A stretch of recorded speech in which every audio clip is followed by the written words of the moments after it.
Perkenalkan, nama saya Jessica Tawaang dengan NIM 250211010026. Saat ini saya akan mempresentasikan hasil ujian akhir semester saya di mata kuliah Statistika dan Probabilitas kelas A dengan dosen pengampu Mner Samuel Rompis. Kita masuk pada nomor 1.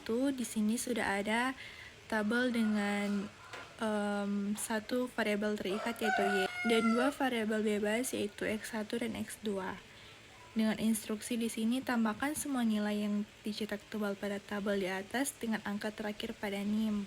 Kemudian dengan analisa regresi linier berganda, tentukan A koefisien regresi, A dan B1 dan B2, B standard error, C koefisien determinasi, dan D koefisien korelasinya. Di sini sudah ada tabel dengan nilai yang sudah saya tambahkan dengan NIM akhir saya yaitu 6 dengan tabel perhitungan statistiknya. Sebelumnya, tujuan dari analisis regresi linier berganda ini adalah untuk mengetahui hubungan antara variabel bebas yaitu X1 dan X2 terhadap variabel terikat yaitu Y, serta membentuk atau menentukan persamaan regresinya. Kita masuk pada bagian A, yaitu koefisien regresi A, B1, dan B2. A ini adalah konstanta, B1 itu koefisien regresi X1, dan B2 ini koefisien regresi X2. Dan untuk menentukannya itu, di sini kita menggunakan 3 rumus, yaitu yang pertama sigma Y sama dengan NA tambah B1 kali sigma X1 tambah B2 kali sigma X2. Kemudian yang kedua, sigma YX1 sama dengan A kali sigma X1 tambah B1 kali sigma X1 pangkat 2 tambah B2. Kemudian yang ketiga, sigma YX2 sama dengan A kali sigma X2 tambah B1 kali sigma X1 X2. Nah, setelah menyelesaikan sistem persamaan linier 3 variabel di atas, didapatkan nilai koefisien akhirnya itu yaitu yang pertama A sama dengan min 60,6058, kemudian B1 sama dengan 2,5275 dan B2 sama dengan 2,7594. Dari perhitungan tersebut diperoleh persamaan regresi yang menunjukkan bagaimana perubahan pada X1 dan X2 memengaruhi nilai Y. Berikut ini di bawah adalah persamaan regresinya menjadi Y sama dengan min 60,6058 tambah 2,5275 X1 tambah 2,7594 X2. Selanjutnya kita lanjut pada bagian B, yaitu standar error untuk mengetahui besar kesalahan prediksi model regresi. Di sini kita menggunakan rumus SE sama dengan akar sigma Y2 kurang A kali sigma Y kurang B1 kali sigma X1Y kurang B2 kali sigma X2Y per N kurang P kurang 1. Nah, di sini nilai N-nya itu yaitu 9 karena kita menggunakan jumlah datanya itu 9.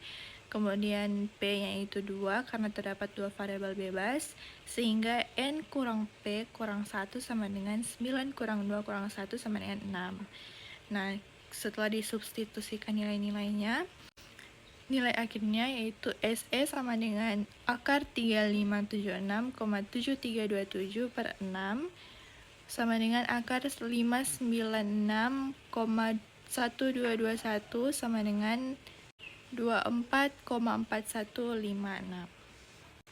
Selanjutnya kita menentukan koefisien determinasi dengan rumus R kuadrat sama dengan N dalam kurung A kali sigma Y tambah B1 kali sigma X1 Y tambah B2 kali X kali sigma X2Y dikurang dalam kurung sigma Y pangkat 2 per N kali sigma Y2 Y pangkat 2 kurang dalam kurung sigma Y pangkat 2. Dan hasil yang diperoleh yaitu R kuadrat atau R pangkat 2 sama dengan 145.087,40 57 per 177.278 sama dengan 0,8184. Artinya, sebesar 81,84% variasi variabel dependen Y dapat dijelaskan oleh variabel X1 dan X2. Kita lanjut pada D, yaitu koefisien korelasi. Dengan rumus yang digunakan di sini yaitu R sama dengan akar R pangkat 2. Jadi R sama dengan akar 0,8184 sama dengan 0,9047. Nah, nilai R ini menunjukkan hubungan yang sangat kuat dan positif antara kedua variabel bebas secara simultan terhadap variabel terikat. Karena semakin besar nilai X1 dan X2, maka nilai Y ini cenderung meningkat. Nah, kemudian kita lanjut pada nomor 2. Di sini kita akan melakukan pengujian dengan menggunakan paired sample t-test. Dengan tabel di sini sudah ada X1 dan X2. Dengan instruksi tugas, kurangkan semua nilai yang dicetak tebal pada tabel di atas dengan angka terakhir pada NIM. Nah, metode ini digunakan untuk membandingkan dua kondisi yang saling berpasangan, yaitu jumlah kecelakaan sebelum dan sesudah pemasangan traffic light. Nah, di sini sudah ada tabel perhitungan yang sudah saya kurangkan dengan angka 6. Dan kemudian kita langsung masuk pada hipotesis, yaitu yang pertama, hipotesis 0 atau H0. Perpasangan traffic light tidak berpengaruh terhadap jumlah kecelakaan per tahun karena rata-rata selisih kecelakaan sama dengan 0. Kemudian yang kedua, H1, pemasangan traffic light berpengaruh terhadap jumlah kecelakaan per tahun karena rata-rata selisih kecelakaan tidak sama dengan 0. Kemudian di sini kita menghitung nilai rata-rata selisihnya dulu dengan menggunakan rumus D sama dengan sigma D per N. Dan di sini sigma D ini yaitu 153 per N16 mendapatkan hasil 9,5625. Kemudian selanjutnya menghitung standar deviasi dari selisih. Di sini menggunakan rumus SD atau standar deviasi sama dengan akar sigma D pangkat 2 kurang dalam kurung sigma D pangkat 2 per N kurang 1. Jadi di sini SD sama dengan akar 29740 kurang 1463,0625 per 15 sama dengan akar 28276,9375 per 15 mendapatkan hasil akar 1885,1129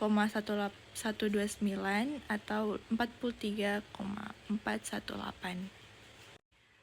Selanjutnya di sini kita akan menghitung nilai T hitungnya dengan rumus standar untuk paired sample t-test, yaitu T hitung sama dengan D per SD per akar N. Jadi T hitung sama dengan 9,5625 per 43,418 per akar 16 sama dengan 9,5625 per 43,418 per 4 sama dengan 9,5625 per 10,8545 dan mendapatkan hasil 0,881. Jadi T hitungnya di sini yaitu 0,881. Setelah mendapatkan nilai T hitung tadi, di sini penentuan nilai T tabel dan daerah kritisnya. Di sini yang pertama derajat bebas, kita gunakan rumus DF sama dengan N kurang 1, di mana N di sini yaitu 16 karena terdapat 16 jumlah data, 16 kurang 1 sama dengan 15. Taraf nyatanya itu yaitu 0,05 dari tabel distribusi T yaitu T tabel sama dengan 2,131. Nah, karena T hitungnya itu kurang dari T tabel, yaitu 0,885 kurang dari 2,131, maka H0-nya itu diterima dan H1-nya ditolak. Jadi kesimpulannya, berdasarkan hasil uji T berpasangan, pemasangan traffic light tidak memberikan pengaruh yang signifikan terhadap jumlah kecelakaan per tahun pada data yang diuji. Dengan kata lain, perbedaan yang terjadi masih dapat dianggap sebagai variasi yang terjadi secara alami. Kita lanjut pada soal nomor 3, yaitu jelaskan pada saat mana one sample t-test, paired sample t-test, dan one way ANOVA atau f-test digunakan. Jelaskan prinsip penggunaannya disertai dengan contoh. Jawabannya yang pertama, one sample t-test digunakan ketika menguji apakah rata-rata suatu sampel berbeda secara signifikan dari suatu nilai standar atau nilai yang telah ditentukan. Prinsip penggunaannya membandingkan rata-rata sampel dengan rata-rata populasi yang dihipotesiskan. Ada contohnya di sini. Sebuah pabrik menyatakan bahwa rata-rata berat semen yang diproduksi adalah 50 kg. Seorang peneliti mengambil sampel 20 karung semen dan ingin mengetahui rata-rata berat semen tersebut benar-benar 50 kg. Di sini adalah H0 sama dengan 50 kg, H1 tidak sama dengan 50 kg.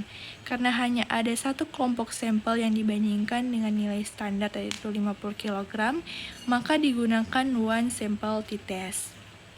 Selanjutnya, paired sample t-test digunakan ketika membandingkan dua data yang saling berpasangan atau berasal dari objek yang sama sebelum dan sesudah perlakuan. Prinsip penggunaannya menganalisis selisih antara dua pengukuran yang dilakukan pada subjek yang sama. Contohnya di sini penelitian tentang pengaruh pemasangan traffic light terhadap jumlah kecelakaan yang ada pada soal nomor 2 tadi, yaitu data kecelakaan sebelum pemasangan traffic light dan data kecelakaan sesudah pemasangan traffic light. Karena data diambil dari lokasi yang sama tetapi pada dua kondisi berbeda, sebelum dan sesudah, maka digunakan paired sample t-test. Di sini hipotesisnya H0 tidak ada perbedaan jumlah kecelakaan sebelum dan sesudah pemasangan traffic light, dan H1 ada perbedaan jumlah kecelakaan sebelum dan sesudah pemasangan traffic light. Dan yang terakhir di sini one way ANOVA atau f-test digunakan ketika membandingkan rata-rata 3 kelompok atau lebih yang independen. Prinsip penggunaannya menguji apakah terdapat perbedaan rata-rata yang signifikan antar beberapa kelompok dengan menggunakan statistik F. Contohnya di sini, seorang dosen ingin mengetahui apakah metode pembelajaran yang berbeda memengaruhi nilai mahasiswa.